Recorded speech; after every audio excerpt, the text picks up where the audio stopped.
हमारा सत्साहस नहीं है। हम सदा ये चक्कर में रहते हैं, सब लोग हमको अच्छा कहें, और अच्छा सुनने के लिए धन उड़ाते हैं, बुद्धि नष्ट करते हैं, शरीर नष्ट करते हैं, समय बर्बाद करते हैं, केवल इसीलिए सब हमको अच्छा कहे। अच्छा सुनने के चक्कर में मत रहिए, अच्छा बनने के चक्कर में रहिए। अच्छा बन जाइए, आपका कल्याण हो जाएगा। संसार में कोई किसी को अच्छा कह ही नहीं सकता हृदय से। इसलिए समय, धन, शरीर नष्ट करने की क्या आवश्यकता है? हम अच्छा बन जाएंगे।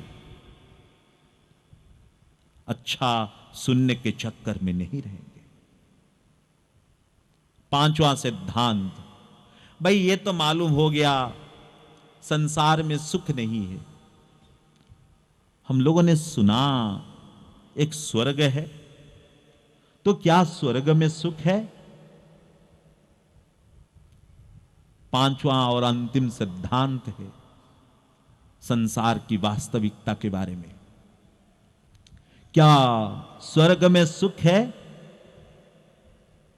सुख की मीमांसा सुन लीजिए।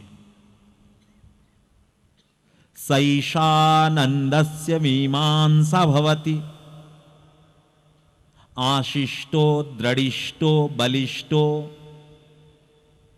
सर्ववित्तस्य पूर्णस्यात् सैको मानुषानन्दः ते शतं मानुषानन्दाः सैको मनुष्यगन्धर्वाणामानन्दः ते शतं मनुष्यगन्धर्वाणामानन्दाः सैको देवगन्धर्वाणामानन्दः ते शतं देवगन्धर्वाणामानन्दाः सैको पितॄणां चिरलोकलोकानामानन्दः ते शतं पितॄणां चिरलोकलोकानामानन्दाः सैको अजानजानां देवानामानन्दः ते शतं अजानजानां देवानामानन्दाः सैको देवस्यानन्दः ते शतं देवस्यानन्दाः सैको इन्द्रस्यानन्दः ते शतं इन्द्रस्यानन्दाः सैको बृहस्पतिरानन्दः ते शतं बृहस्पतिरानन्दाः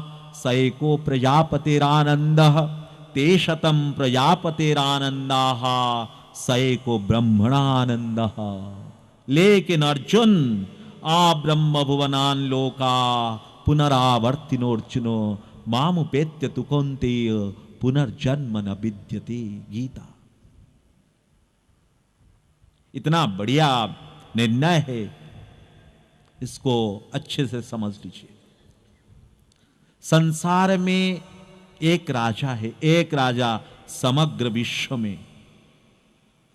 आजकल तो संसार में 200 से ज्यादा देश हैं। कहीं राजा है, कहीं प्राइम मिनिस्टर है, कहीं प्रेसिडेंट है। आज के समय तो संभव नहीं है। मान लीजिए प्राचीन समय में होता था। दिलीप, स्वयंभु मनु, प्रियव्रत, समग्र विश्व में एक राजा, और उसकी युवावस्था भी है, धनवान है, गुणवान है, रूपवान है, स्वास्थ्यवान है, विद्यावान है, प्रजा अनुकूल है। ये नहीं जबरदस्ती प्रजा को अनुकूल कराएंगे, वो नहीं। समग्र विश्व में एक राजा, धनवान, रूपवान, गुणवान, विद्यावान, शीलवान, प्रजा अनुकूल। इसको कहते हैं एक मनुष्य का आनंद। ऐसे सैकड़ों मनुष्य का सुख बराबर एक मनुष्य गंधर्व के सुख के। ऐसे सैकड़ों मनुष्य गंधर्व का सुख बराबर एक देव गंधर्व के सुख के। ऐसे सैकड़ों देव गंधर्व का सुख बराबर एक अजानजा देव के सुख के। ऐसे सैकड़ों अजान अजादेव का सुख बराबर एक कर्मदेव के सुख के। ऐसे सैकड़ों कर्म देवों के सुख बराबर एक इंद्र के सुख के। ऐसे सैकड़ों इंद्र के सुख बराबर एक बृहस्पति के सुख के। ऐसे सैकड़ों बृहस्पतियों के सुख बराबर एक प्रजापति के सुख के।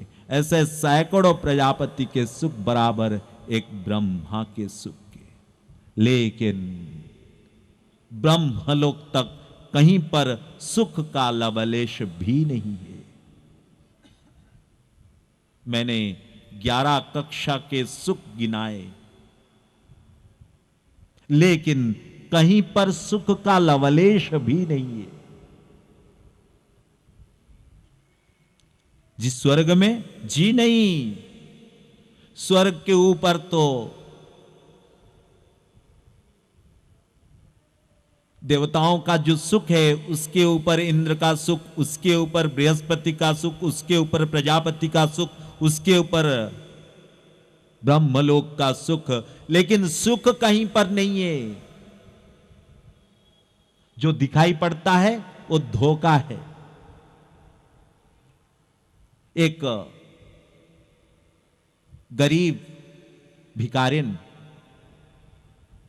अपना लंगड़ा काना बेटे को चिपटा कर उसको जितना सुख उसको मिलता है, एक राजमाता अपने राजकुमार को आलिंगन करके उतना सुख राजमाता को भी मिलता है।